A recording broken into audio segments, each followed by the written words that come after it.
Gente querida do Terror Nadina, sou Romário Filho e acredito que é conversando que a gente se entende. Conversemos então.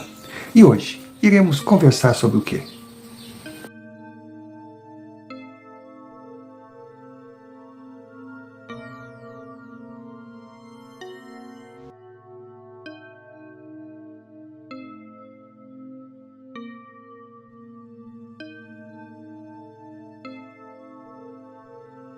O vídeo que se inicia agora foge um pouco do padrão do Terror Nadina, porque normalmente nós publicamos relatos recebidos de inscritos esses que a gente agradece todo dia, pois são seus relatos o combustível que move a engrenagem.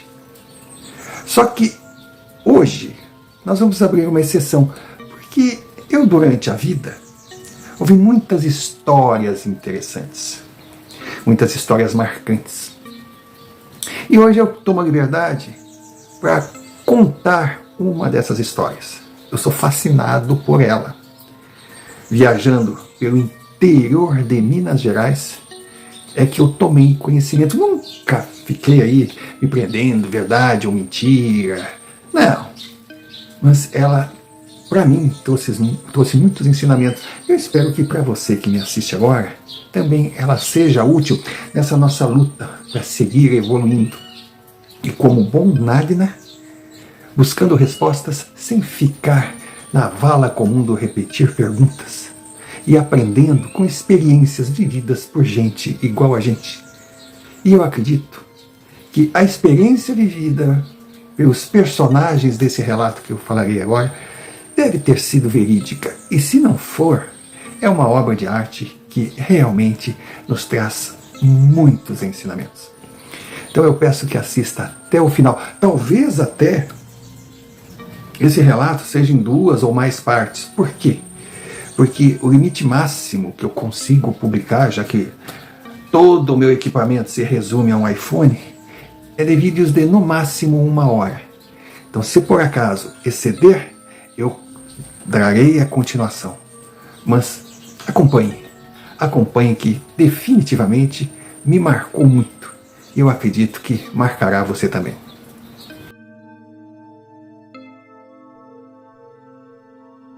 Renato, para os íntimos, Rê, um jovem comum que sofria com as eternas mudanças que o seu pai impunha à família devido à sua profissão. Seu pai era gerente de banco. Então ele pulava de galho em galho e sempre sofreu um pouco, porque imagine, quando criança, estava numa escola, fazia amigos, se sentia em casa, de repente arruma as malas que nós vamos embora.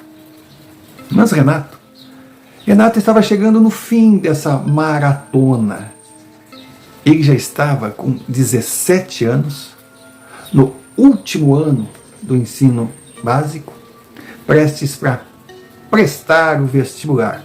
Era se formar no 3º ano científico da época e já ter chance para concorrer a uma vaga para a universidade. E ele já sabia desde criança o que iria cursar. Ele faria direito, mas nunca pensando em ser advogado, ter a carteira da ordem, não.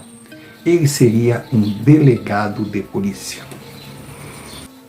Então, naquele ano, 1982, ele enfrentava a sua última mudança, pois em 83, certamente, já estaria dentro de uma universidade e poderia dar à sua vida o rumo que bem desejasse, mas sempre agradecendo ao seu pai, à sua mãe, à sua família que lhe deu toda a estrutura, porque embora tivesse que estar sempre em mudanças, ele sabia que valia a pena e realmente valeu. A última cidade era uma cidade mineira de porte médio, que não irei falar o nome aqui para evitar identificações e especulações. E lá tinha um colégio que era muito famoso, que o nível do ensino era grandioso, e quem fizesse o científico ou clássico na época nesse colégio teria sim um aprendizado suficiente para encarar com chances um vestibular, principalmente no curso que ele estava procurando, que na época era muito disputado. mudaram, foram morar num bom apartamento, como normalmente acontecia, que ficava em cima da agência.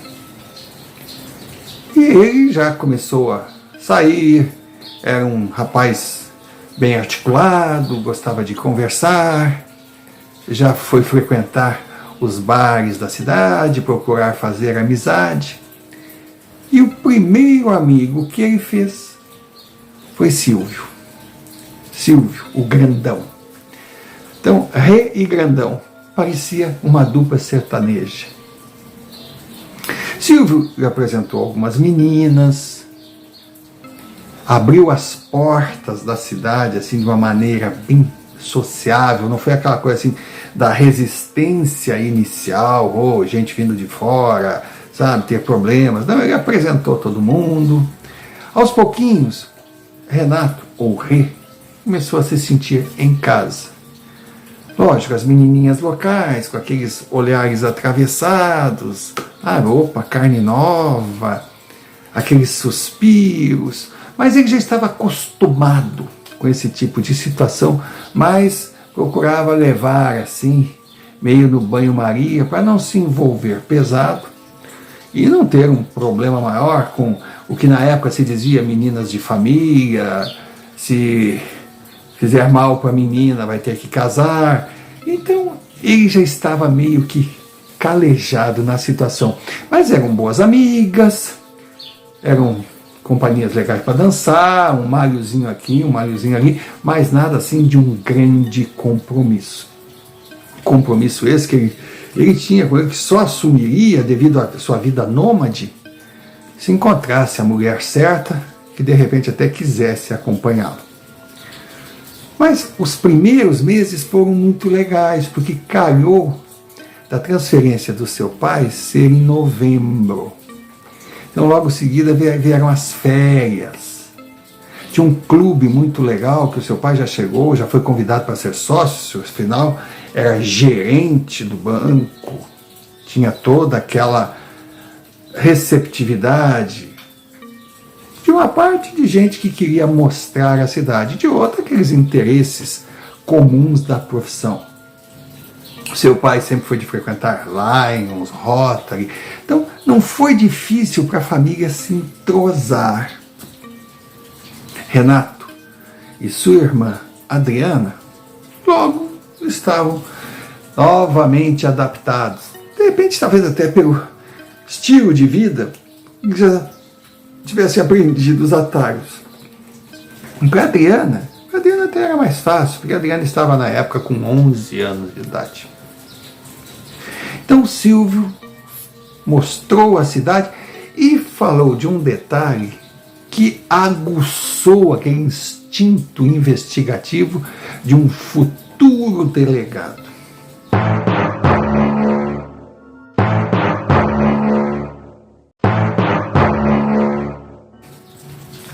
Ele contou que existia algo, digamos assim, nebuloso, sinistro na cidade. Que exatos 5 jovens, ali entre os seus 16 a 18 anos, desapareceram no decorrer dos anos. 3 meninas e 2 meninos. Sendo que 3 desses jovens, 2 meninas e 1 menino, eram da escola que Renato ia estudar. Claro, logo chamou a atenção do estagiário policial.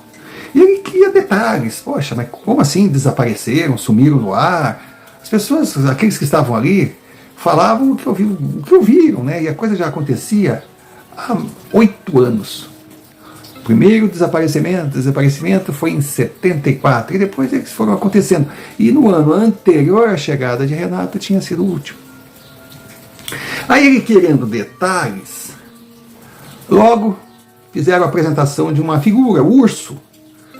Ele, mas quem é Urso? O Urso é o Apolônio. Nossa, que nome! Eu não gostaria de ter um nome desses. Ele também não gosta, por isso que faz questão de ser chamado de Urso, porque ele merece o apelido. O cara é um tanque, grandão. Eu digo, pô, legal, e por que o urso não está aqui com a gente? Como é que vai fazer para encontrar? Bom, primeiro, olha a explicação. O urso jamais estaria ali com eles, porque o urso já era um velho, tinha mais de 40 anos. E o urso não batia bem das bielas, como diziam. O urso, desde pequenininho, segundo eles ouviram falar dos pais e coisa, sempre era o retardadinho. A sua mãe era uma lutadora, uma pessoa muito simples, que fazia faxina nas casas. E o urso, desde pequeno, porque não tem a liberdade ou até com quem ficar, porque a sua mãe era a famosa mãe solteira na época, o acompanhava nas faxinas. E o urso, embora ele fosse assim meio retardado, que diziam assim que ele tinha uma idade mental aquém da sua idade cronológica, ninguém entrava em detalhes, falava exatamente o que era, também ninguém sabia. Ele sempre sonhou em estudar na escola que Renato iria ingressar. Mas é claro, a mãe dele não tinha condições financeiras de bancar aquele colégio particular, aquela estrutura toda. E mesmo que tivesse, Urso, coitado, não estava totalmente fora de condições de acompanhar o ritmo do estudo nessa escola. Porque se não fosse isso, aquele colégio ele tinha até uma tradição de distribuir bolsas a famílias necessitadas, com menos posses, mas com crianças, com filhos, que mostrasse assim condição realmente de merecer uma chance para crescer. Fora isso, funcionários. Os filhos recebiam bolsas para estudar na escola, sempre com o compromisso de jamais perder o ano e ir bem nas matérias para manter a bolsa, mesmo se um pai ou uma mãe deixasse de ser funcionários da escola. Renato ouvia atentamente. Daí mas e daí o que o urso tem a ver? Ele ficava pensando, né, com a escola e coisa. Eles continuaram, que o urso, ele tinha tanto tempo na escola que a dona Doroti, quem é Doroti? Vê o nome do colégio. Ele percebeu, Doroti Werneck, nome fictício. Nossa, a dona Doroti foi a fundadora daquele colégio. Então dizem que o urso está lá há tanto tempo que namorou a dona Doroti, mas não quis dar sequência porque achou ela muito nova para ele, aí todo mundo ria. Eu falei, pô, mas afinal, o que tem de verdade nesse personagem? Não, é que ele de fato está há muito tempo lá, bem antes de nós. E ele sabe tudo da história, da escola, dos alunos que desapareceram. Por que tu não conversa com ele quando começar o ano? Aquilo ficou na cabeça de Renato. E ele aceitou a ideia. O verão continuou. Renato teve a chance de conhecer as praias mineiras que ficavam no Espírito Santo. Achou maravilhosas aquelas praias, a companhia, saíram em turmas. Ele passou um veraneio espetacular. Ele estava gostando muito da nova cidade. Quando finalmente começou o ano. Começou o ano letivo. E lá foi ele para o colégio. Claro que aquela conversa em meio de cerveja, porque na cidade menor bebia, dirigia, era tudo assim uma coisa padrão anos 80, não tinha essa exigência toda que tem hoje. Aqueles que estavam ali já tinham esquecido da conversa, mas ele não. Sumiço de 5 adolescentes aguçava o seu instinto. Ele tinha que saber detalhes. Começado o ano, o dia da apresentação, ele foi procurando ali, até chamou o Silvio. Silvio, quem é urso? Aí o Silvio olhou assim e diz, olha no pátio e adivinha. Lá estava aquele cara. Grandão, careca assim, sabe? Gordão. Sorridente, simpático. Todo mundo chegava, urso, oi, oi, oi, oi, oi, urso, oi, oi, oi, oi. Foi daí que Renato ficou curioso. Diz, né? Se ele é meio assim, digamos, especial, como ele estava trabalhando, como e por que ele estava trabalhando na escola? A explicação veio logo. Sabe aquele sonho de infância? Era o de urso estar naquela escola. E ele acompanhava a sua mãe nas faxinas, conforme já foi dito. E ele aprendeu muito ele, apesar de ter limitações, quando ensinavam um trabalho para ele fazia assim, mas de forma perfeita. Então ele aprendeu não só a parte de limpeza, mas de jardinagem, de conserto. Ele ficou tão bom no que fazia. E outra coisa, era um cara metódico, disciplinado, obediente e humilde. O chefe mandou, eu faço. E ele foi trabalhar no clube da cidade. E a diretora da época frequentava, lógico, o clube que todos frequentavam. E um dia a mãe dele estava lá trabalhando. Aí tomou coragem. Tomou coragem de sair do seu anonimato de serviçal e fazer um pedido para a diretora da escola, que ela via assim como um deus no pedestal. Ela chegou todo humilde. Oi, tudo bom? A diretora... Oi, tudo bom, Maria? A grande Maria Luísa. Como é bom falar contigo. Diz que a mãe do urso ficou meio assim. Nossa, a diretora conhecia. Mas o que eu devo, sabe, a honra de... Puta, o prazer... Nossa, a Maria Luísa ficou feliz e contou a história e perguntou se um dia abrisse uma vaga, se precisasse de um zelador, de um jardineiro, de um faxineiro na escola, o maior presente que ela poderia dar para o urso era contratar. Nossa. A mulher pensou no assunto e não demorou muito, levou para o conselho da escola e eles aceitaram, porque o urso era bem quisto. E ele foi trabalhar. Foi fazer, lógico, um estágio, uma experiência e ficou. E ele era extremamente obediente. Então, diz que nos primeiros tempos, ele recebeu apenas uma ordem: não se envolver com alunos, não conversar com ninguém durante o trabalho, a não ser questões ligadas ao trabalho, à função. E ele se tornou aquele funcionário dos sonhos de qualquer contratante. A hora de chegar na escola era 7h30, ele estava lá 7 da manhã, fizesse sol, fizesse chuva. A hora de sair, de encerrar o expediente, era 6 horas da tarde. Olha, era duro de mandar o cara embora, ele queria ficar trabalhando. Também tinha o horário do lanche, tinha o horário da refeição, que ele levava a marmitinha dele. E jamais, assim, aceitava qualquer oferta de alunos. Não, eu tenho minha comida, obrigado, eu tenho minha comida. E assim, Urso se tornou uma figura querida que fazia parte, digamos assim, do patrimônio daquele colégio. Renato ouvia tudo e dizia, poxa, um cara que demonstra ter um raciocínio lógico, perspicaz, que fica pelos cantos, não fala, mas escuta, realmente deve saber muito. E Renato foi conversar com o urso.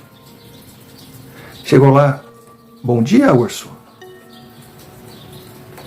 Ele olhou, eu não te conheço. Ah, desculpa, eu sou Renato, eu sou novo aluno aqui. Ela esticou a mão assim. O urso olhou, o que o senhor quer comigo? Diz, não, eu só quero conversar contigo, urso.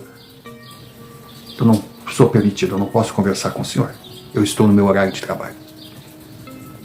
É aquela coisa fria. E por favor, se o senhor me dá licença, eu não quero ser visto conversando com o senhor e me prejudicar. Eu preciso muito desse emprego.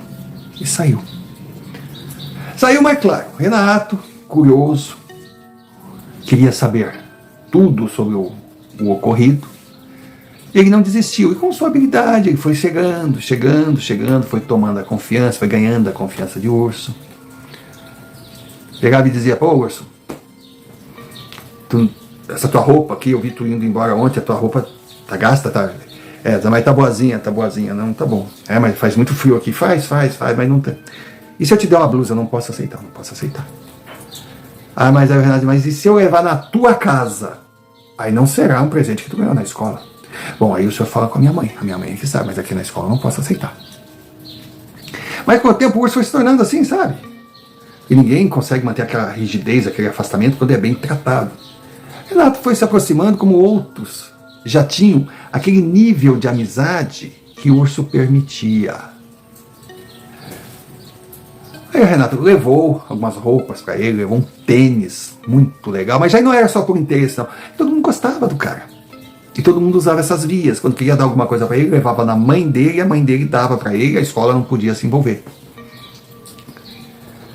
Realmente, Renato estava impressionado com o urso e cada dia mais curioso de poder tirar alguma coisa dele.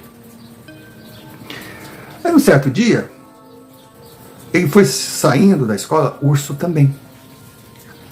Claro que não foi coincidência. Ele mais ou menos, como o cara, ele seguiu um ritual, ele se programou para aquele encontro sem querer, querendo. Ô urso, tudo bem? Oi, tudo bom? Cansado? Não, pouco, mas tá bom. É bom trabalhar, né? É muito bom. A firma é muito boa, a firma é maravilhosa, adoro meu trabalho. Mas urso, eu posso ir contigo conversando? Pode, aqui eu posso conversar. Aqui eu sou cidadão. Eu sou cidadão apolônio. Aí ela diz, mas que legal, tu gosta do teu nome? Odeio, por isso que eu me chamo urso. Ah, tá. Mas eu posso te chamar de Apolônio? Só se não quiser ser meu amigo, meu nome é urso. Tá bom. Mas vamos conversando, diz pra mim, urso. O que tu sabe desses sumiços? Desses meninos e dessas meninas que desapareceram? Afinal, você está há quanto tempo aqui na escola? O urso falou, 20 anos. Bom, mas não era assim aquele... Sabe, aí quando já começou a perceber que o pessoal aumentava muito, entendeu? Ele não era tão antigo e também ele não parecia já ter seus mais de 40, ele parecia até ser mais jovem. Aí ele perguntou, quantos anos você tem, urso? 36. Pô, 36? Não parece mais velho, né? Não, tá bem conservado, tá um cara bonito. Obrigado. Aí foi andando. Então, urso, o que tu sabe? Aí quando o urso foi falar, ele disse assim, não vamos conversar com a barriga vazia, não. Tu quer comer alguma coisa? Tu quer comer um X? Nossa, os olhos dele brilharam. Que X, na realidade dele, era... Foram no local onde tinha um X-salada maravilhoso, serviram, ele comia aquilo. Nossa. Aí começou a falar que nunca tinha acontecido nada assim que ele soubesse de crimes, né, de violência, de coisa pesada. Mas que em 76, aí o Renato já disse, eu dou uma pessoa certa, o cara sabe das coisas. Ele guarda. Diz. Aí perguntou, como é que tu guarda 76? Como é que tu sabe que foi 76? É número, eu gosto muito de número, Gosta? É. Aí começou. A escola foi fundada no dia tal, a cidade no dia tal, porque no Brasil tal. O cara era uma enciclopédia. Era uma coisa incrível. Foi assim de abismar. Deu um show, deu uma aula. Aí, como é que tu sabe tanto assim, urso? Eu gosto de ler, Eu, quando eu tô em casa, eu tô lendo. Eu quero me preparar, não quero ser burro. Afinal, eu ando com pessoas inteligentes. Eu não converso muito com elas, não. Mas se elas conversarem comigo, eu sei o que dizer. Sabe aquela criatura doce? E aí, urso, fala pra mim, o que aconteceu, na verdade? O que tu sabe? Eu sei pouco. A primeira foi a Rita.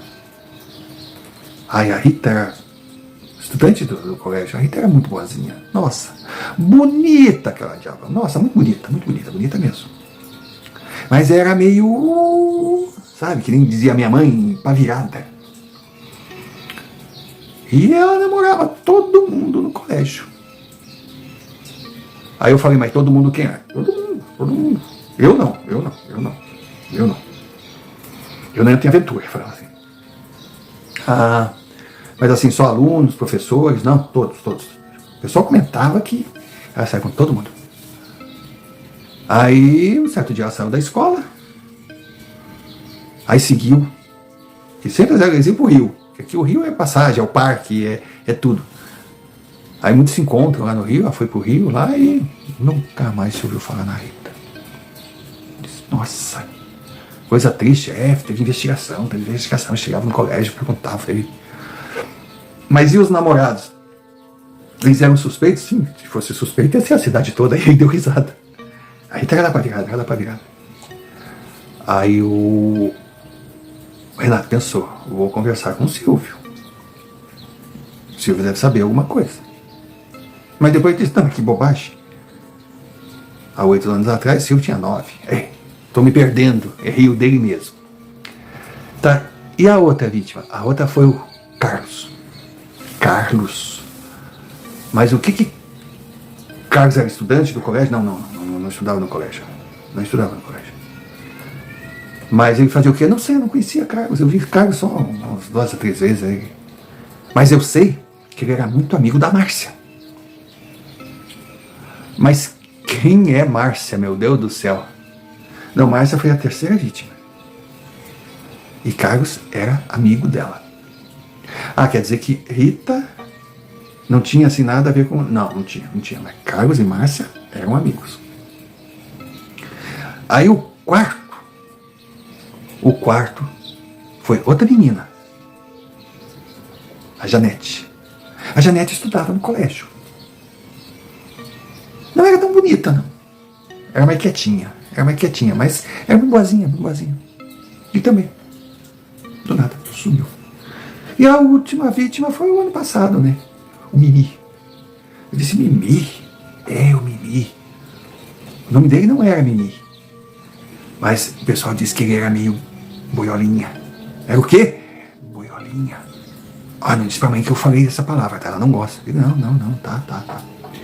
E estudava no colégio. Era bom menino, era educado. Muito educado. Aí Renato ficou pensando. Rita, Carlos, Márcia, Janete e Mimi. 3 estavam no colégio, 2 não. A única ligação que ele percebeu era a amizade entre Carlos e Márcia. Realmente era um caso bem estranho. Mas continuaram conversando. Quando eles saíram, ele chegou na casa da dona Maria Luísa. Nossa, ela já estava preocupada que o seu filho saiu da rotina, não tinha chegado em casa ainda. Onde tu estava, menino? Não, mãe, eu estava conversando, ele é meu amigo. O seu Renato é meu amigo. Ela me olhou meio desconfiada e disse, tudo bom, dona Maria Luísa? Tudo bem. O senhor quer entrar? Quer tomar algum café, alguma coisa? Eu disse, não. Ele disse, não, mas o urso fez questão, não, vamos. O café da minha mãe é ótimo. Aí chegou com a casinha tudo simples, mas muito bem arrumadinha, e olha, a propaganda feita do café era muito boa. Renato saiu encantado com a família, seguiu seu caminho, mas pensando que o urso foi uma boa deixa, um bom início, mas ele tinha que ir mais fundo. Então, ele ousou ir na delegacia. Chegou lá, se apresentou como filho do gerente banco, o delegado recebeu muito bem, um pessoal legal na delegacia, coisa. E ele contou também que sonhava em ser delegado, que ele seria delegado, que estaria fazendo vestibular no final do ano para direito, seria bacharel em direito, e logo iria fazer o curso para delegado, que era o sonho da vida dele, e enfim, se entrosou.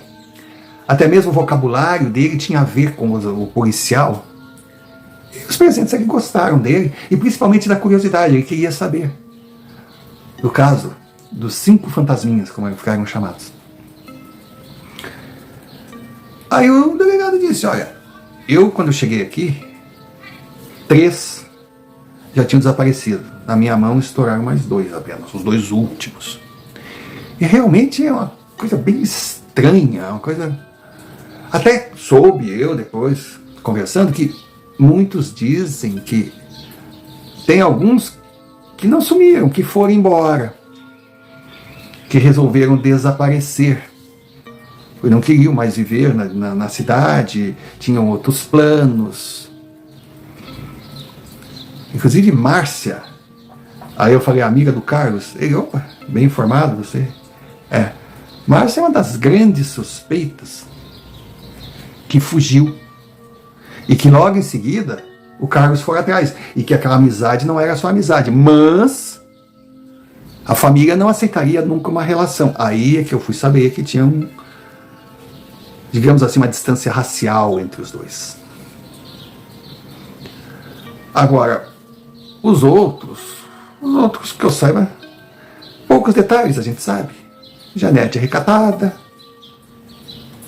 Mimi, você já ouviu falar, né? Não, sim, pois é, Mimi realmente, o nome dele é Milton, mas todo mundo que conhecia como Mimi, a gente tratava também.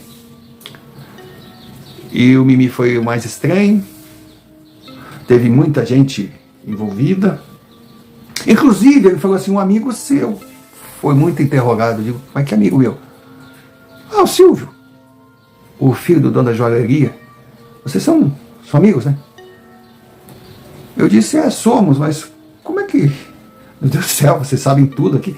Ele, não é que a gente saiba tudo. Aqui meu irmão mais novo. Você conhece o Bernardo? Aí eu lembrei, Bernardo, aquele que estava... não. Então, ele me contou que o filho do gerente, o filho da joalheria tinham feito amizade, que o Silvio apresentou, que gostava muito de ti, aquela coisa toda. Mas o Silvio foi suspeito, porque ele deu um pau no Mimi de respeito. Aí Renato saiu com aquilo na pulga atrás da orelha, isso ele tinha que investigar, né? Aí os dias foram passando, ele sempre procurando um jeito de jogar pra lá, jogar pra cá, porque ele não queria, de forma nenhuma, sabe, se indispor com ninguém, principalmente com o Silvio. Mas ele quer entrar na conversa. Ele deixou ter, assim, abertura, que foi numa brincadeira, que o Silvio estava meio invocado, aí meio chateado, sei lá, aí um disse assim, olha a saudade do Mimi, eu olhei assim, ele olhou assim, o outro olhou assim, aí Renato gritou, você conheceu o Mimi? Aí foi aquele silêncio. Aí Silvio disse, ele me conheceu. Aí eu digo, sabe, o que aconteceu? Aconteceu que ele simplesmente se achou no direito, porque eu gosto de conversar com todo mundo, brincar com todo mundo, e vir pra cima de mim com segundas intenções. Aí eu botei ele no lugar dele, poxa, que não tinha nada contra o que ele gostava ou deixava de gostar, mas comigo não. Acredita que o maldito foi na Sônia, minha namorada na época, e disse que eu tinha dado em cima dele? A Sônia terminou comigo. Aí eu peguei aquele cara, mas bati mesmo. Eu acho que qualquer homem faria isso no meu lugar. Pô, isso não se faz. E é isso, se tu gosta, gosta. Se tu não gosta, não gosta. Não pode misturar e também não precisa estar levantando o falso das pessoas. Aí deu azar que, meses depois, a criatura desaparece. Aí vieram todos pra cima de mim. Mas logo me descartaram, porque viu que não tinha nada a ver para começar. Quando os primeiros fantasminhas sumiram, eu era criança. E eles estavam colocando como tudo no mesmo, como diziam, modus operandis. Daí Renato disse, quer dizer que tu chegou a ser suspeito? Aí ele olhou para Renato e disse, olha cara, tu tá chegando agora, mas se for no frigir dos ovos, metade da população da cidade é suspeita, porque, poxa, a Rita dava pra todo mundo. A Márcia a gente não sabe muito.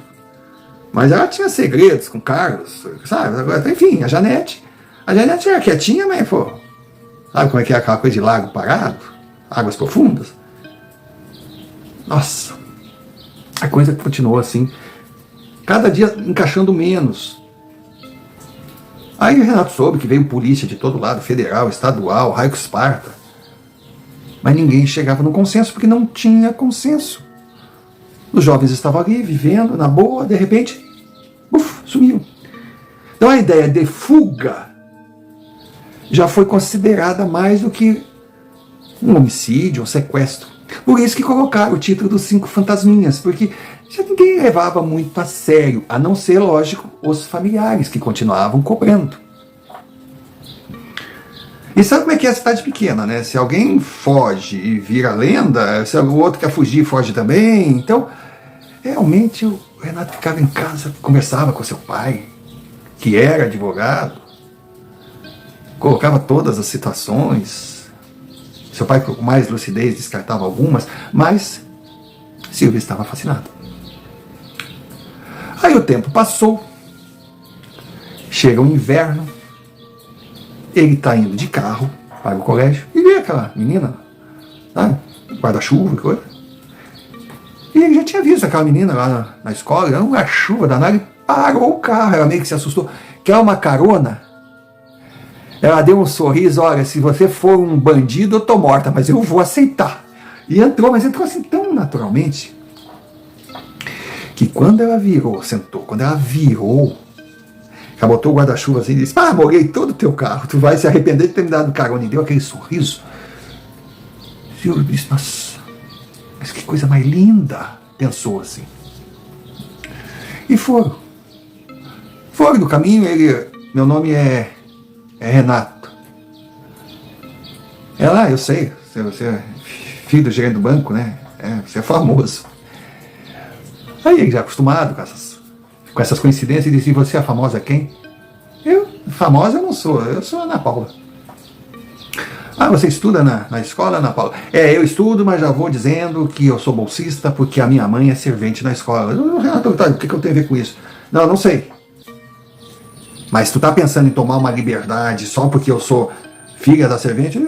Renato não entendia nada daquilo, porque ele vinha de outras cidades que não tinha essa mentalidade. Mas não entendi. Ah, que bom. Espero que você seja diferente, senão eu já vou a pé. Ela foi assim. Aí chegaram na escola, ela desceu, agradeceu e ele ficou encantado. Ele ficou encantado com aquela menina.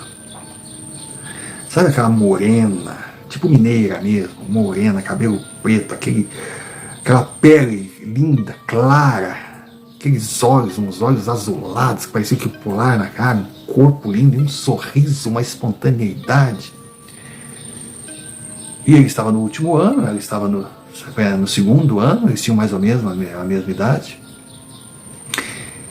E ele chegou a comentar com os amigos, disse: nossa, conheci a Ana Paula, que coisa mais linda. Aí ele já dizia: esquece.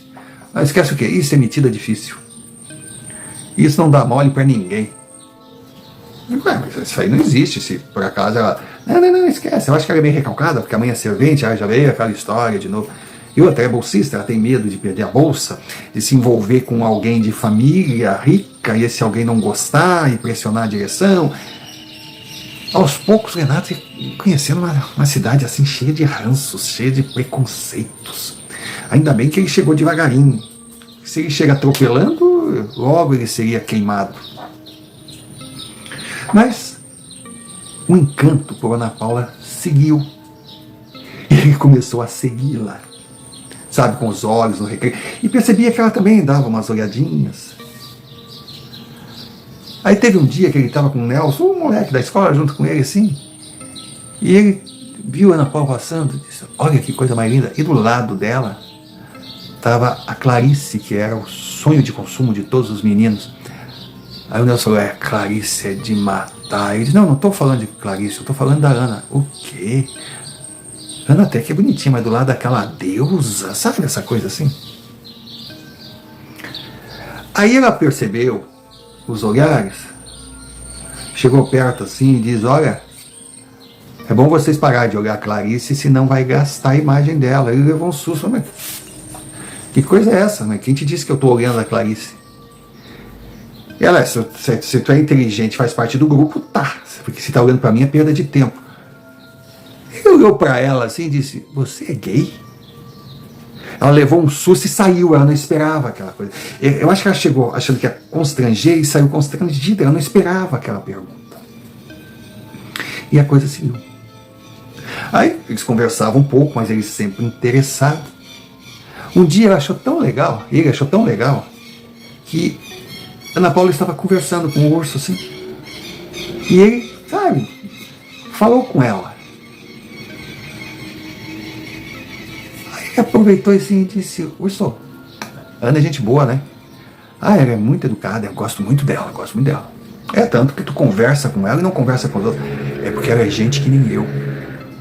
Ela é da minha tribo. Ela não é da tribo do senhor. Ele ficou pensando: poxa, que menina é essa? Dentro de uma cidade preconceituosa que mostrava ser, estava ao lado, demonstrando ser grande amiga da menina mais popular da escola, filha de um dos empresários mais fortes da região, rica. Uma menina que andava com essa amiga, que, claro, eram amigas, essa amiga cheia de grifes, com roupas lindas, maravilhosas, e ela com uns paninhos simples, mas de igual para igual. E da mesma forma, Ela não se achava diminuída diante de Clarice, ela não se achava superior ao urso, mas que pessoa linda, cada vez mais chamava a atenção de Renato. Aí o tempo corre, já está chegando no segundo semestre, Renato está ali fazendo o seu lanche no recreio, ela chega, posso falar contigo? Ele levou um susto, coração na boca, mas claro, por favor, senta. Ah, não aqui, eu não gosto de ficar de tititi. E tá bom, mas aonde? Aí ela marcou numa clareira, bem na barranca do rio. Porque o rio lá era um ponto de encontro, era cheio de banquinhos, tinha um bar perto. Era um lugar muito gostoso da cidade, né? Na frente tinha um balneário, que era um local raso, onde o pessoal ia para tomar seus banhos nas tardes quentes de verão. E ele, tá bom.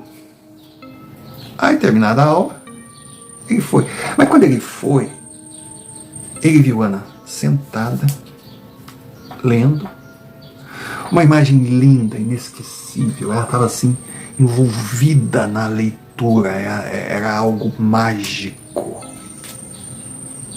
Ele ficou em transe. Ela parecia que tinha uma luz. Aí chegou, pediu licença. Ela, senta. Disse, mas que lugar lindo.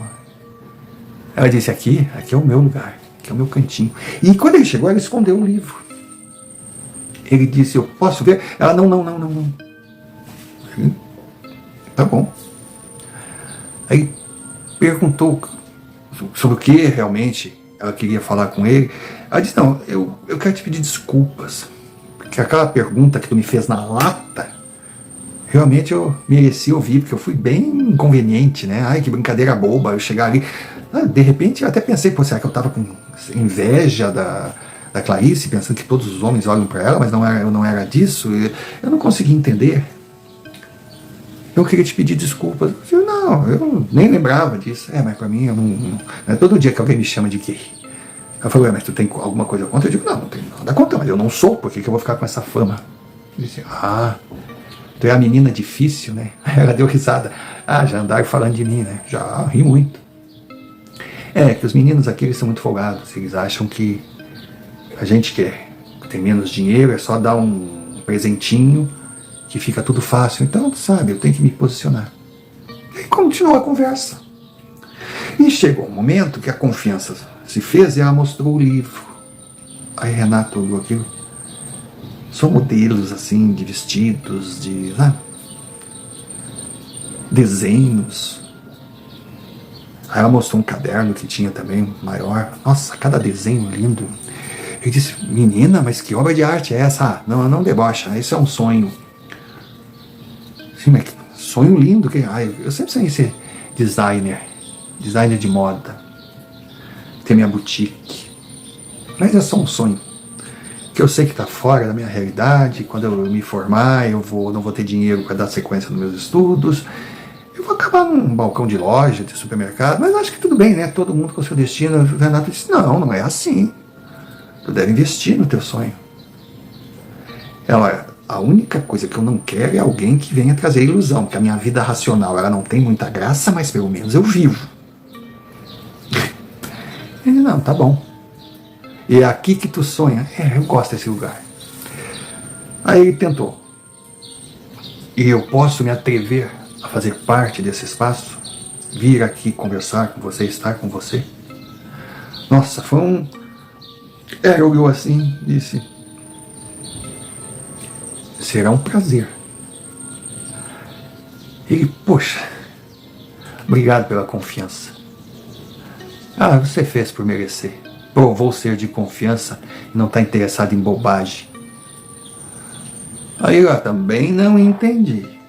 O que eu fiz para provar algo para ti?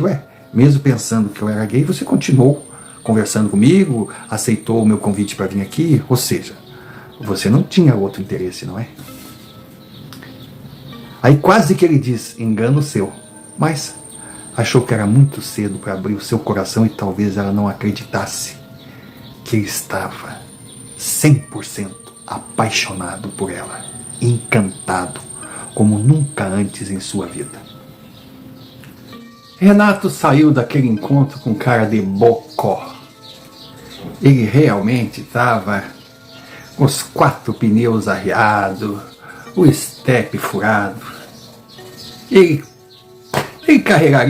comeria um varão de bosta por aquela mulher. O homem, quando está apaixonado, fica ridículo, né? Com aquela carinha. Mas ele estava feliz. Ele estava feliz demais. Pela primeira vez na sua vida, ele experimentara o prazer de realmente amar uma mulher. Era um platonismo, era algo novo, mas mexia com todo o seu corpo. Era algo impressionante. Ele chegou em casa meio abobalhado. Foi direto para o quarto. Mas não deixou de ouvir assim um zum, um agito diferente, uma coisa estranha. Aí quando ele chega na sala, sua mãe dá a notícia. Mais uma desaparecida. Estudava no seu colégio, Clarice. Ao ouvir o nome, ele entrou em choque. Primeira lembrança, Ana Paula. Elas eram muito amigas. Isso, se confirmar, vai ser um choque. O segundo nome que veio na cabeça do delegado.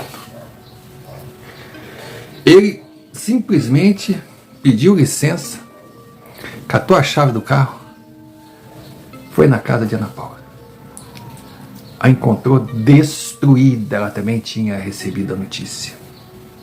Ele ficou ali tentando consolá-la de todas as formas, quer dizer, algo que não tem como, mexeu com a cidade. Aquilo voltou a borbulhar. E ele, na primeira chance que teve, foi à delegacia, porque já estava amigo de todo mundo, entrava lá como se entrasse na sua casa, frequentava já a casa do delegado. Aí quando ele foi visto lá,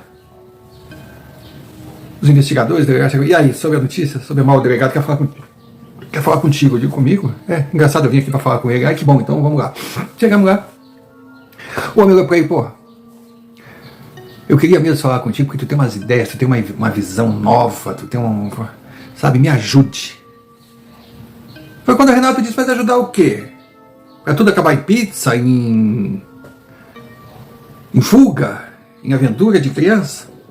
Aí os caras ficaram meio assim, os investigadores, falar assim com o delegado.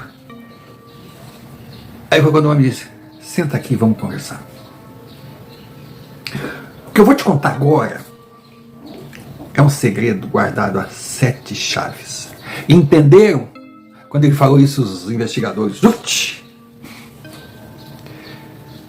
Renato, eu não vim para cá por acaso. Eu vim para cá